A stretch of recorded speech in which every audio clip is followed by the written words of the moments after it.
नमस्कार दोस्तों, स्वागत है आपका जायसवाल कोचिंग सेंटर पे। जैसा कि आप सब जानते हैं कि हम ईवीएस से रिलेटेड प्रीवियस ईयर के क्वेश्चन सॉल्व कर रहे हैं, जो एग्जाम के प्रोस्पेक्टिव से बहुत ज्यादा इंपॉर्टेंट होने वाले हैं। आप सबके सामने उसी से रिलेटेड पहला क्वेश्चन है कि इनमें से मानव निर्मित परितंत्र का उदाहरण क्या है। मानव निर्मित परितंत्र होते क्या है, सबसे पहले तो ये जरूरी है। परितंत्र हमारे दो प्रकार के होते हैं। परितंत्र कैसे होते हैं? दो प्रकार के। एक होते हैं नेचुरल, एक होते हैं नेचुरल और एक होते हैं आर्टिफिशियल यानी कि मानव निर्मित, जो जिसको मानव बनाता है। एक ऐसा परितंत्र जिसे मानव द्वारा निर्मित किया जाता है। जैसे घर है, जैसे तालाब है। आप तालाब को देखेंगे तो तालाब कैसा है? तालाब एक नेचुरल परितंत्र है।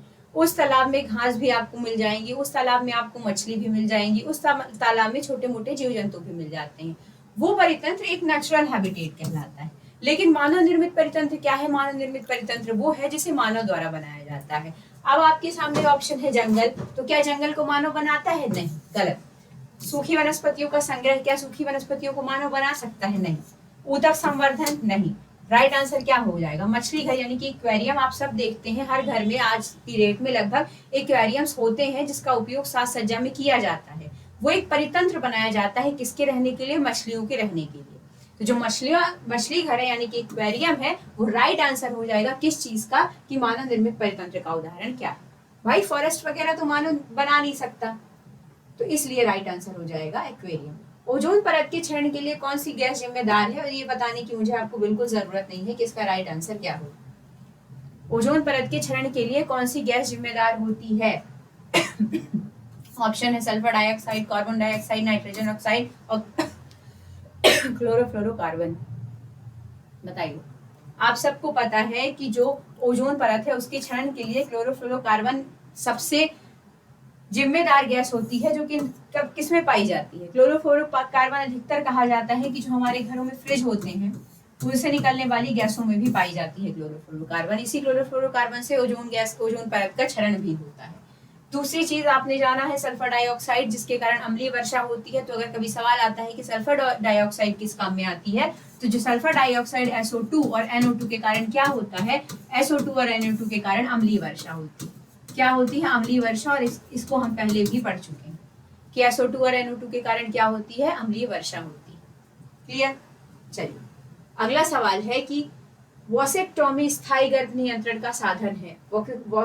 वॉसेक्टॉमी एक तकनीक को कहते हैं जिसके तहत ये देखा जाता है कि स्थायी गर्भ नियंत्रण का साधन क्या है। तो ये मेनली ये पुरुषों में है। मेनली ये टेक्निक किसमें काम आती है? मेनली ये जो टेक्निक है ये पुरुषों में काम आती है। तो अगर कभी सवाल आता है कि वॉसेक्टॉमी जो गर्भ नियंत्रण है वो किसके लिए है, तो वो पुरुषों के लिए। ठीक है। अगला सवाल है, अमिता अक्सर अपनी ईवीएस की कक्षा में जांच और कल्पनाशील प्रश्न पूछती है। ऐसा करके उसका उद्देश्य क्या सुधारना है? मान लीजिए कोई व्यक्ति है जो लगातार कुछ क्वेश्चंस पूछ रहा है टीचर से, लगातार वो क्वेश्चन कर रहा है टीचर से, तो उसका जो मानसिक स्थिति है उसको किस क्षेत्र में रखा जाएगा? उसको रखा जाएगा चिंतन कौशल यानी कि थिंकिंग स्किल। मान लीजिए अगर किसी ने पढ़ाया कि शेर एक मांसाहारी जीव है, तो अगर कोई पूछ रहा है कि सर वो मांसाहारी क्यों है, वो मांसाहारी क्यों है, क्यों है, इसके पीछे क्या लॉजिक है, या कब क्यों कैसे के जो सवाल होते हैं, अगर स्टूडेंट किसी भी टीचर से कब क्यों कैसे ये सवाल क्या कर रहा है, पूछ रहा है, इसका मतलब ये है कि उसकी थिंकिंग स्किल हाई है, वो सोच ज्यादा रहा है। अगर मैं ही पढ़ा रही हूँ और अगर मुझसे कोई क्वेश्चन कर रहा है, तो मतलब कि उसकी थिंकिंग स्किल बच्चे की हाई है। वो पूछ रहा है कि चीज क्यों हुई, कब हुई, कैसे हुई, इसके पीछे के होने के कारण क्या थे, इसके पीछे के होने के प्रभाव क्या थे। तो इसी वजह से उसकी जो थिंकिंग स्किल है वो हाई है। इसी वजह से अगर अमिता अपनी क्लास में कल्पनाशील प्रश्न पूछती है, तो इसका अर्थ है कि उसकी जो थिंकिंग स्किल है वो हाई। विद्वानों का अनुमान है, विद्वानों के अनुमान के अनुसार मोहनजोदड़ो के निचले शहर में कितने कुएं हैं? सबसे पहले तो मुझे आप ये बता दीजिए कि मोहनजोदड़ो का संबंध किससे है। आप सबको पता है कि मोहनजोदड़ो सिंधु घाटी सभ्यता का एक शहर था। मोहनजोदड़ो सिंधु घाटी सभ्यता का क्या था? सिंधु घाटी सभ्यता का एक शहर था। ठीक है, शहर था। और हड़प्पा किससे संबंधित था? हड़प्पा संबंधित था गांव से। तो मोहनजोदड़ो में कुछ कुएं पाए गए हैं मेनली। तो पूछा गया है कि मोहनजोदड़ो में जो कुएं पाए गए हैं उनकी संख्या कितनी है। यहाँ पे एक सवाल और बनता है कि मोहनजोदड़ो की खोज किसने की थी। तो मोहनजोदड़ो की खोज जो की थी वो राखालदास बनर्जी ने की थी। किसने की थी? राखलदास बनर्जी ने की थी। तो आपको ये चीज भी बिल्कुल क्लियर होनी चाहिए कि अगर कभी आए कि मोहनजोदड़ो की खोज किसने की थी, तो मोहनजोदड़ो की खोज राखलदास बनर्जी ने की थी। क्लियर? ठीक, चलिए अब पूछा है कि विद्वानों के अनुमान के अनुसार मोहनजोदड़ो के निचले शहर में कितने कुएं थे। मोहनजोदड़ो के बारे में हमने जान लिया कि इसकी खोज किसने की, इसकी खोज राखलदास बनर्जी ने की थी। हमने ये भी जान लिया कि ये सिंधु घाटी का एक शहर था। मोहनजोदड़ो के निचले शहर में 700 कुएं पाए गए। कितने कुएं पाए गए हैं? 700 कुएं पाए गए हैं। तो ये चीज आपको क्लियर होनी चाहिए कि मोहनजोदड़ो के निचले शहर में कितने कुएं पाए गए हैं, तो 700 कुएं पाए गए हैं। और खोज किसने की? मोहनजोदड़ो की राखलदास बनर्जी ने। और मोहनजोदड़ो क्या था? ये सिंधु घाटी सभ्यता का एक शहर था। विश्व धरोहर समिति की बैठक होती है। विश्व धरोहर समिति की बैठक होती है जिसमें 21 राज्यों के प्रतिनिधि शामिल होते हैं। कब होती है विश्व धरोहर समिति की बैठक? यानी कि बेसिकली पूछा गया है कि साल में कितने बार बैठक होती है। तो जो विश्व धरोहर समिति है उसकी जो बैठक होती है वो साल में एक बार होती है, वंस अ ईयर। कब होती है? साल में एक बार होती है। ये चीज आपको क्लियर होनी चाहिए। एक प्राचीन सामग्री जिसका कई शताब्दियों पहले दीवार की सतहों पर कोटिंग करने, वास्तुशिल्प सजावट के ढालने में काम किया जाता था। बताइए, आज भी इस तकनीक का उपयोग होता है। आज भी इस तकनीक का उपयोग घर निर्माण में किया जाता है। वो तकनीक कौन सी थी? कौन सी वो तकनीक है जिसका उपयोग दीवार की सतहों पर कोटिंग करने और वास्तुशिल्प सजावट के लिए किया जाता है? आप सबको पता है, प्लास्टर। प्लास्टर की तकनीक एक ऐसी तकनीक है जो आज भी घर निर्माण में, घरों में प्लास्टर होते हैं। सीमेंट, बालू, गारा, इसका एक वो बनाया जाता है, सामग्री बनाई जाती है। जब ईंटें लग जाती हैं घरों में, उसके बाद एक प्लास्टर की कोटिंग की जाती है। वो आज भी उसका उपयोग इसी कामों में होता है। तो अगर कभी ये पूछ रहा है कि ये प्राचीनतम तकनीक कौन सी है, तो ये प्लास्टर की ही तकनीक है जिसका उपयोग आज भी मानव द्वारा घरों निर्माण में किया जाता है या इमारत निर्माण में किया जाता है। तो वो कौन सी तकनीक है? वो प्लास्टर की तकनीक है। ठीक है, बावड़ी कैसे हो जाएगा? आप ये बताइए। बावड़ी तो कुएं होते हैं ना, बावड़ियां किन्हें कहते हैं? बावड़ियां तो कुओं को कहते हैं जिसमें पानी भरा जाता है। तो वो तकनीक कैसे उपयोग हो जाएगी घर निर्माण में? सीधी सी बात है। राइट आंसर क्या है? प्लास्टर। क्योंकि इसमें ये पूछा है कि दीवार की कोटिंग करने के लिए, कोटिंग मतलब दीवार को एक तरह से सजाने के लिए, तो वो हम प्लास्टर तकनीक का ही उपयोग करते हैं। अगला सवाल है कि उचित स्वच्छता बनाए रखने के लिए निम्नलिखित में से कौन सा सबसे महत्वपूर्ण? आपके सामने ऑप्शन है बाय फ्लोइंग, अनहाइजीनिक लाइफस्टाइल, अस्वच्छ जीवन शैली का पालन, by floating, improper sanitization. Right answer क्या हो जाएगा? अनुचित स्वच्छता का पालन करके। तो कुछ चीजें तो नेगेटिव दी गई हैं, तो आप सबको पता है कि नेगेटिव चीजें तो होंगी नहीं। जैसे ये पूछा गया है अनुचित स्वच्छता का पालन करके, तो ये तो गलत हो जाएगा। अब उचित स्वच्छता को बनाए रखने के लिए क्या करना चाहिए? हमें जो ये है खुले में शौच की प्रथा है वो समाप्त करना होगा। और भारत को खुले में शौच मुक्त कब घोषित किया गया है? ये आप कमेंट सेक्शन में बताएंगे कि किस सन में भारत को खुले में शौच मुक्त घोषित किया गया है। ये मैं नहीं बताऊंगी, ये आप बताइए कि भारत को खुले में शौच से मुक्त कब किया गया है, किस साल में किया गया है। ठीक है, अगला सवाल है कि पार्टिकुलेट उत्सर्जन को हटाने के लिए सबसे व्यापक रूप से उपयोग की जाने वाली तकनीक कौन सी? इसका मतलब ये है कि जो उत्सर्जन होता है जो वायुमंडल को नेगेटिवली प्रभावित करता है, या वायुमंडल के लिए नेगेटिव जो उत्सर्जन होते हैं, जैसे कि फैक्ट्रियों से निकलने वाला धुआं है या बहुत सारी चीजें हैं, ये जो चीजें नेगेटिवली इन्वायरमेंट को इम्पैक्ट करती हैं, तो उसको हटाने, उसके लिए सबसे व्यापक रूप से तकनीक कौन सी है? उस पर्यावरणीय प्रदूषण को हटाने के लिए उसकी सीधी सी एक तकनीक है, सिर्फ बढ़ते पेड़। आपको पता है, आप पेड़ लगा दीजिए। तो इसका राइट आंसर क्या हो जाएगा? बढ़ते पेड़। आप सबको पता है कि अगर पॉल्यूशन आपको हटाना है तो सिर्फ एक ही तकनीक है, ज्यादा से ज्यादा पेड़ लगाइए। कोविड आएगा, कुछ आएगा, ये सब इसी वजह से हो रहे हैं। वायरसेस इतनी जल्दी फैल रहे हैं, उसका सबसे बड़ा कारण है कि घटते पेड़ों की संख्या। पेड़ घटेंगे, ऑक्सीजन नहीं होगी, ऑक्सीजन नहीं होगी, कई तरह के वायरसेस जन्म लेंगे और यही सारी चीजें होंगी। तो पार्टिकुलर उत्सर्जन को हटाने के लिए, किसी भी प्रकार के उत्सर्जन को हटाने के लिए सिर्फ एक ही तकनीक है, वो है बढ़ते पेड़। आपको ज्यादा से ज्यादा पेड़ लगाने पड़ेंगे, प्लांटेशन करना पड़ेगा। 5 जून बस को पर्यावरण दिवस के नाम पे एक कहीं पौधा लगा देने से कुछ नहीं होता है, वो पौधा सूख के खत्म भी हो जाता है। प्रॉपर एक तरीके से उसकी पौधे की सेवा करनी होती है, तब जाके चीजें होती हैं। हमारे जो बहुत सारे नेता हैं, नेता कर्मी हैं, वो क्या करते हैं, 5 जून को पर्यावरण दिवस के नाम पे पेड़ पौधे तो लग जाते हैं, बाद में पता भी नहीं चलता कि वो पेड़ों का हुआ। संक्रामक हेपेटाइटिस किस एजेंट के कारण होता है जो शक्तवीर और शरीर के अन्य तरल माध्यम से एक दूसरे में प्रवेश करता है। बहुत नॉर्मल सा एक क्वेश्चन पूछा गया है कि ऐसा कौन सी चीज है जो एक दूसरे के टच के कारण होती है। आप मुझे ये बताइए, जब कोविड आया था, कोविड आया 2020 में, 2020 में जब कोविड आया था तो क्या कहा गया कि हमें क्या करना है। 2020 में जब कोविड आया तो क्या कहा गया कि मास्क पहनना है, एक दूसरे से हैंडशेक नहीं करना है, हैंडशेक नहीं करना है, और कई चीजें की गई। जैसे हमारी सेना ने ना ऑपरेशन नमस्ते चलाया था। ऑपरेशन नमस्ते इसलिए चलाया गया था कि अब हम नमस्ते करेंगे, हम एक दूसरे से हाथ नहीं मिलाएंगे, हैंडशेक नहीं करेंगे, ये चीजें आई थी ना। तो उसी के तहत ये बात हुई कि अगर वायरस फैलता है तो वो एक दूसरे के टच से फैलता है। कोविड वायरस भी कब आया था, इसीलिए मनाही की गई कि एक दूसरे के टच में लोग ना आए, इसी वजह से लॉकडाउन किया गया। तो अगर कभी कोई भी रोग किसी टच के कारण होता है, एक दूसरे व्यक्ति से पहुंचता है, तो वो क्या है, वो वायरस, वो मेनली क्या है, वो वायरस है जो एक दूसरे के टच के कारण होता है। तो कभी अगर ये पूछे कि एक दूसरे के टच के कारण कौन से ऐसे रोग होते हैं, तो वायरसेस होते हैं जो सबसे ज्यादा फैलते हैं। क्या होता है यदि तरल तेल पक्षी के पंख को दूषित करता है? समुद्रों में क्या होता है, क्या होता है समुद्री पक्षी के पंख को दूषित करता है? मेनली क्या होता है, समुद्री पक्षियों की एक बहुत बड़ी बात होती है कि अगर उनके पंखों में तरल तेल लग जाता है तो उनमें ऑक्सीजन की कमी हो जाती है। ऑक्सीजन की कमी अर्थात उनमें जो गर्मी है वो खत्म हो जाती है और उस कारण से वो मरने लग जाता है। तो वही कारण दिया गया है कि क्या होता है यदि तरल तेल पक्षी के पंख को दूषित कर देता है, तो उसके अंदर की जो हीट होती है वो खत्म हो जाती है और उससे उसके जलरोधी गुण नष्ट हो जाते हैं। तो राइट आंसर क्या हो जाएगा, जैसे ही ये तरल तेल पक्षी के पंख में लगता है तो उसके अंदर की जो हीट है वो खत्म होने लग जाती है धीरे धीरे, और उससे उसके जो जलरोधी गुण है वो नष्ट हो जाते हैं। तो राइट आंसर हो जाएगा ए।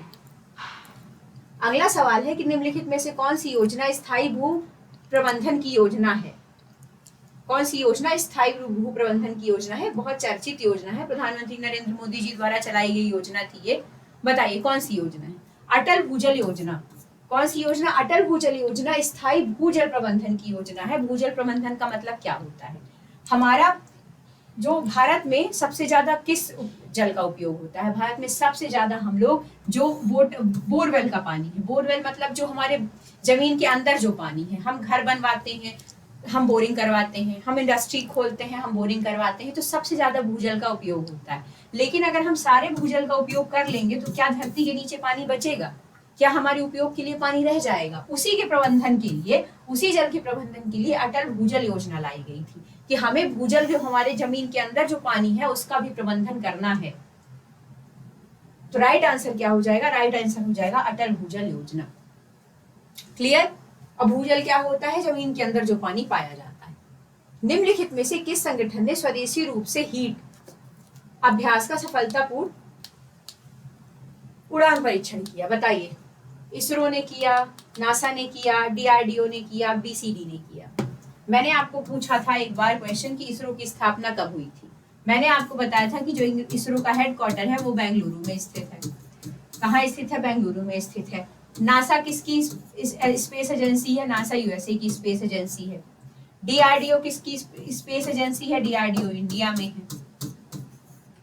तो किसने हीट नामक जो अभ्यास है उसका सफलतापूर्ण वो किया था? बताइए। हीट अभ्यास का सफलतापूर्ण परीक्षण डीआरडीओ ने किया था। किसने किया था? डीआरडीओ ने। तो ये चीज आपको क्लियर होनी चाहिए, हर चीज का राइट आंसर इसरो नहीं होगा। तो किसने किया था हीट का सफल परीक्षण? डीआरडीओ। अगला सवाल है कि निम्नलिखित में से कौन सी मिट्टी बहुत लंबे समय तक नमी बरकरार रखती है? बताइए। सब लंबे समय तक नमी बरकरार कौन सी मिट्टी रखती है? आपको पता है कि काली मिट्टी में ये गुण पाया जाता है कि वो सबसे ज्यादा नमी को एब्जॉर्ब भी कर सकती है, नमी को एब्जॉर्ब कर लेती है, और जब इसमें पानी नहीं पाया जाता है तो इसमें दरारें भी बन जाती। आपने देखा होगा काली मिट्टी जो हमारे घरों में पाई जाती है, जिसका उपयोग पहले बाल वगैरह भी धुलने के लिए होता था, तो उसमें पानी की कमी के कारण बहुत ज्यादा दरारें बन जाती, और क्योंकि सबसे ज्यादा नमी भी वही ऑब्जर्व करती है। और इसी काली मिट्टी का उपयोग कपास की खेती करने के लिए और चीजों में उपयोग होता है, और काली की मिट्टी सबसे ज्यादा उपजाऊ भी मानी जाती है।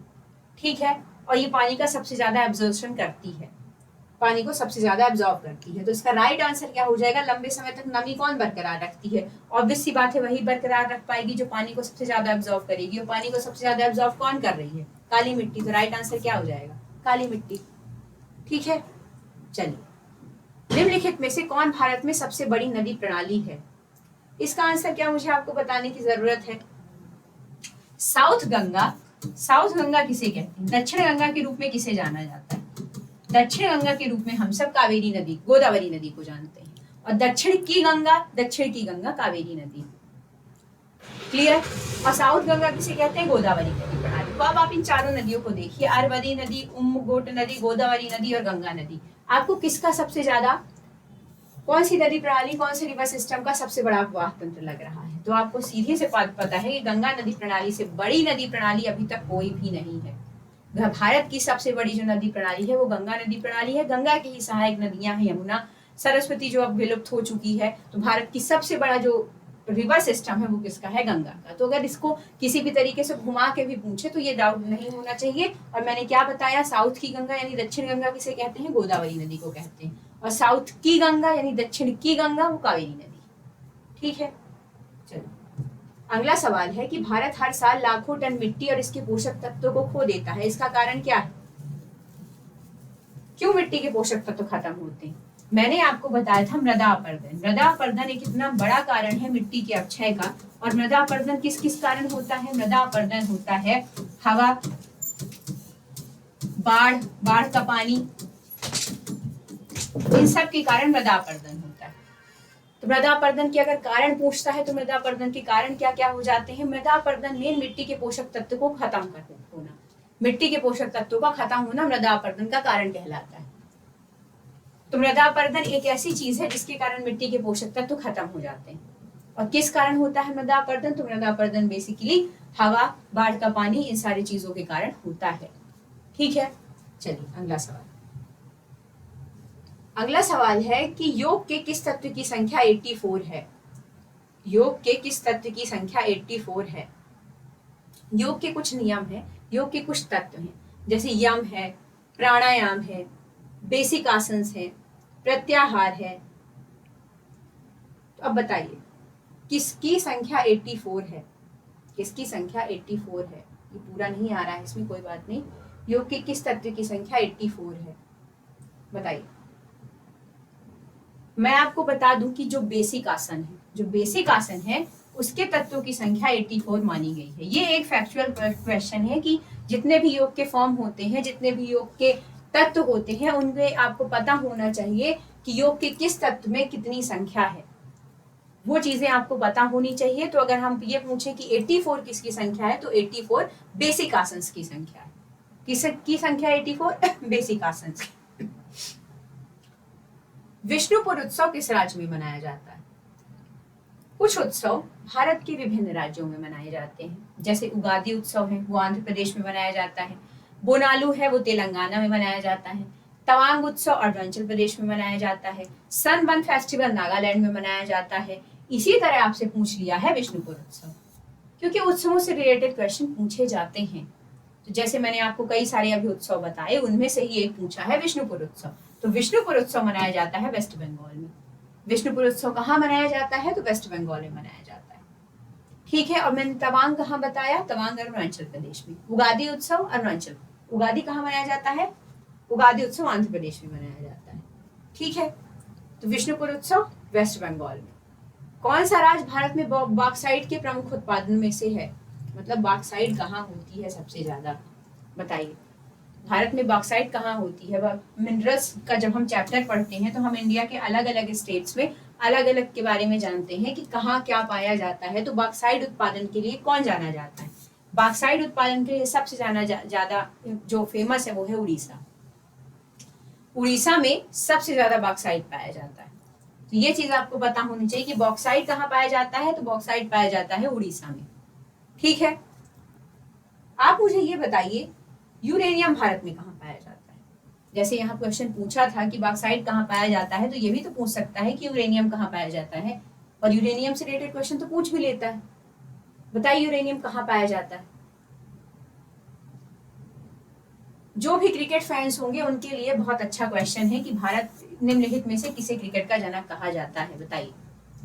निम्नलिखित में से क्रिकेट का जनक किसे कहा जाता है? अभी भारत ने हाल ही में क्रिकेट वर्ल्ड कप जीता है, वो कौन सा क्रिकेट वर्ल्ड कप था? T20 वर्ल्ड कप था या वनडे वर्ल्ड कप था? बताइए, कौन सा वर्ल्ड कप भारत ने अभी जीता था?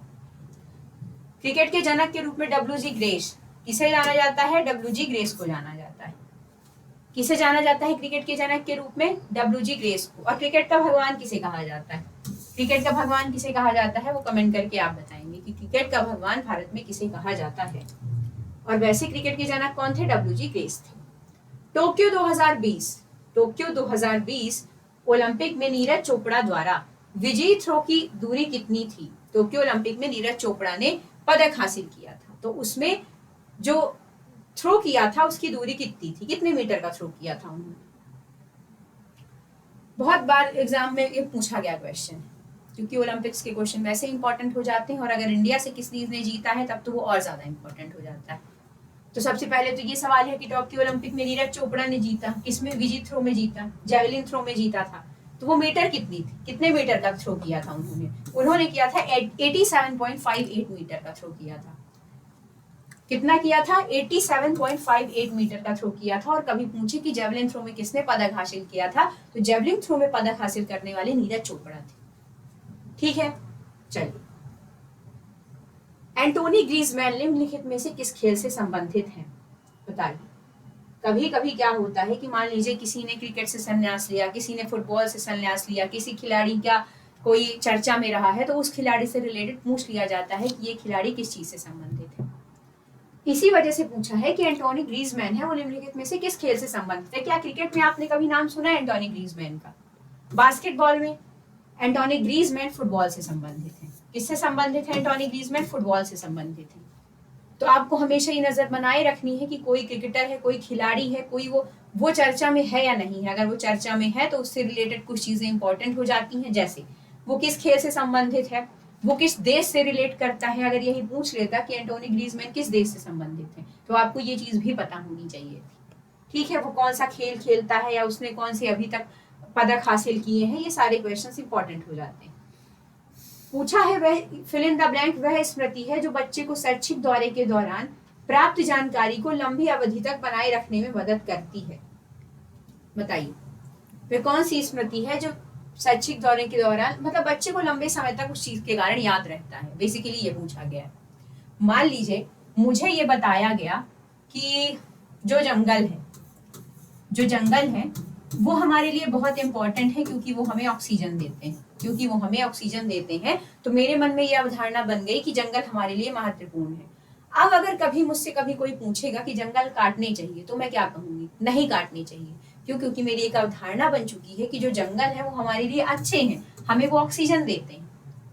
अगर मुझसे कभी किसी ने कहा कि जंगल काटना सही है या गलत है, तो मैं क्या राइट आंसर करूंगी? मैं करूंगी कि जंगल काटना गलत है।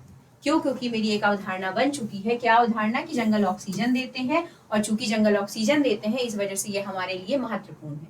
तो ये बन गई एक अवधारणा। तो वही पूछा है कि बच्चों को शैक्षिक दौरे के दौरान लंबी अवधि तक क्या चीजें मदद करती हैं याद रखने के लिए, तो वो अवधारणाएं ही होती। किसी चीज को लेके सोची गई कल्पनाएं या अवधारणाएं वही किसी चीज को लॉन्ग टर्म तक याद करने के लिए महत्वपूर्ण होती। कभी पूछे कि हमें जंगल काटने चाहिए, तो हम कहेंगे नहीं, क्योंकि हमारे मन में अवधारणा बन चुकी है कि जो जंगल है, जो पेड़ पौधे हैं, वो हमारे स्वास्थ्य के लिए इंपॉर्टेंट होते हैं। ठीक है, अगला सवाल है कि निम्नलिखित में से क्या परियोजना पद्धति की क्रियोत्तर अवस्था में शामिल है? या stating the problems and objective of the project work. Project work में क्या प्रॉब्लम्स आती है, बताइए। जब हम किसी प्रोजेक्ट वर्क को करते हैं तो उसमें क्या प्रॉब्लम आती है? Stating the problems and objective of the project work, बताइए। प्रोजेक्ट वर्क की एक सबसे बड़ी बात होती है कि प्रोजेक्ट वर्क में हम अपने अनुभवों का प्रदर्शन नहीं कर सकते हैं। मान लीजिए हमसे कहा गया कि एक हमें कोई प्रोजेक्ट बनाना है जिसका उद्देश्य ये होना चाहिए, तो जो भी प्रोजेक्ट वर्क का उद्देश्य होता है हम उस उद्देश्य के अनुसार काम करते हैं, ना कि हम उसमें अपने अनुभवों का जो पूरी तरह से रिफ्लेक्शन है वो कर पाते हैं। तो अगर पूछा जाए कि what is the problem of the objective of the project, तो अनुभव पर विचार करना या अनुभव को प्रलेखित करना, ये चीजें हम नहीं कर पाते हैं। यही क्या है, यही एक प्रॉब्लम है प्रोजेक्ट वर्क में, अपने अनुभवों को, अपने चीजों को अच्छी तरह से रिफ्लेक्ट ना कर पाना। ओजोन परत क्या आवश्यक कार्य करती है, बताइए ओजोन परत क्या आवश्यक कार्य करती है। अभी हमने पढ़ा था पहले क्वेश्चन में कि ओजोन परत किसके कारण होती है, ओजोन परत का जो क्षरण हो रहा है वो किसके कारण हो रहा है। आप सब ने देखा कि ओजोन परत का जो क्षरण हो रहा है वो क्लोरोफ्लोरोकार्बन के कारण हो रहा था। किसके कारण हो रहा था ओजोन का क्षरण, क्लोरोफ्लोरोकार्बन के कारण। क्लोरोफ्लोरोकार्बन कहाँ से निकलती है, जो घरों में फ्रिज वगैरह होते हैं उनसे निकलती है क्लोरोफ्लोरोकार्बन। तो ओजोन परत, और ये क्या करती है क्लोरोफ्लोरोकार्बन, ओजोन परत का क्षरण करती है। तो ओजोन परत में क्या आवश्यक कार्य करती है, ओजोन परत क्या काम करती है, ओजोन परत सूर्य से आने वाली हानिकारक विकिरणों को अवशोषित करती है। उसी कारण क्या होता है, उसी कारण हम संरक्षित रहते हैं। सूर्य की जो खतरनाक किरणें होती हैं, हानिकारक किरणें होती हैं, अगर सूर्य की उसमें ओजोन परत में क्षरण हो जाएगा तो बहुत सारे स्किन इन्फेक्शंस होते हैं, बहुत सारी चीजें, वायुमंडल में जो गर्मी है, हीट है, वो बढ़ती है। तो क्या करती है ओजोन परत, ओजोन परत सूर्य से आने वाली हानिकारक विकिरणों को अवशोषित करने का काम करती है। और कभी क्वेश्चन आए कि ओजोन परत किस कारण से क्षरण हो रही है, तो वो क्लोरोफ्लोरोकार्बन के कारण हो रही है। ठीक है, ये चीज आपको यहाँ पे याद रखनी है। अगला सवाल है, निम्नलिखित में से कौन अम्लीय वर्षा का परिणाम नहीं है।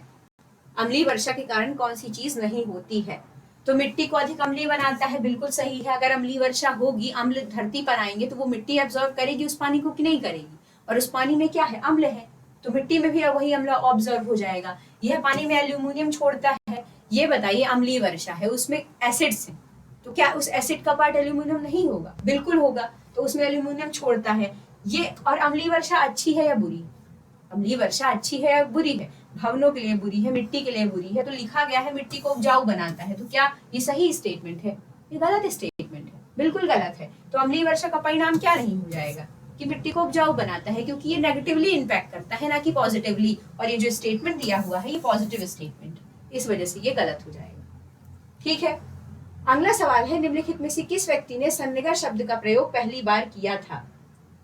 तो ये एक फैक्चुअल क्वेश्चन है, इसके बारे में आपको नॉलेज होना चाहिए कि जो सन्निगर शब्द का पहली बार उपयोग पैट्रिक गिडिस ने किया था। किसने किया था, पैट्रिक गिडिस ने। तो ये चीज आपको, एक फैक्चुअल क्वेश्चन है नॉर्मल, इसका पता होना चाहिए। भारत में सबसे पहले तेल किस स्थान पर पाया गया था, भारत में तेल सबसे पहले किस स्थान पर पाया गया था। तो जो भारत में तेल है वो सबसे पहले माकुम में पाया गया था। कहाँ पाया गया था, माकुम में। तो ये it just a factual question, इसके बारे में आपको पता होना चाहिए कि भारत में तेल किस स्थान पर पाया गया था, तो वो माकुम में पाया गया था। ऊटी कहाँ है, ऊटी तमिलनाडु में। सोमनाथ कहाँ है, सोमनाथ गुजरात में। ठीक है, निम्नलिखित में से कौन सा सतत और व्यापक मूल्यांकन करने का एक अनिवार्य तत्व नहीं है। किसी चीज का अगर मूल्यांकन करना है तो उसका एक अनिवार्य तत्व क्या नहीं है, मूल्यांकन के लिए अवलोकन करना एक अनिवार्य तत्व होता है। जब हम किसी चीज का मूल्यांकन करते हैं तो उसका अवलोकन करना एक अनिवार्य तत्व होता है।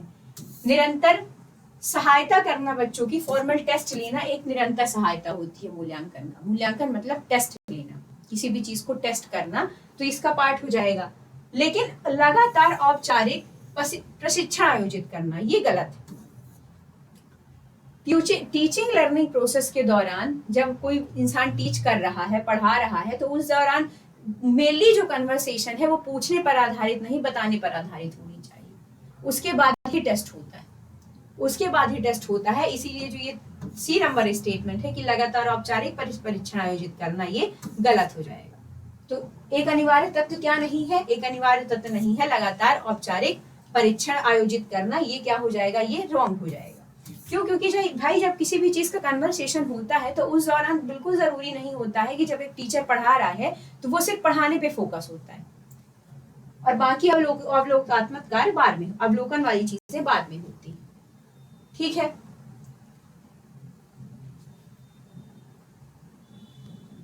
अगला सवाल है, सी के माध्यम से एक बच्चे की सीखने की प्रगति को इस तरह से जानना महत्वपूर्ण है कि उसे क्या मदद मिले, उसे क्या मदद मिले। बच्चे को व्यक्तिगत रूप से प्रगति के लिए आवश्यक समर्थन दें, समय के साथ बच्चे के सीखने और विकास में बदलाव देखें।